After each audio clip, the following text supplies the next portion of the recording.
Welcome to the Slop Temple. We pray this video helps. In this video, I will explain how to study the 48 laws of power step by step. First, begin by reading the introduction to grasp the book's overall philosophy. Then, approach each law with an open mind, considering its historical background and the psychological principles at play. This initial overview sets a strong foundation for deeper understanding.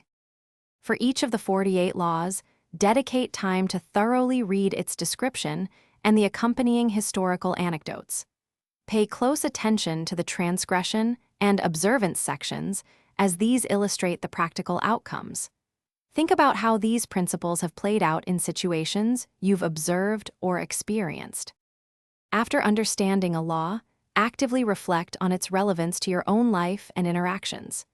Keep a journal to document instances where you see these laws in action, either by yourself or others.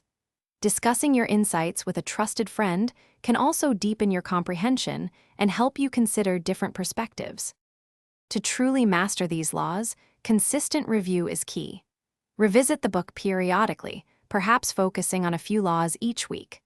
Observe the world around you through the lens of these principles, noticing how power dynamics unfold. This ongoing engagement will help you develop a sophisticated and practical understanding of human behavior. Thanks for watching. Consider subscribing if we helped you.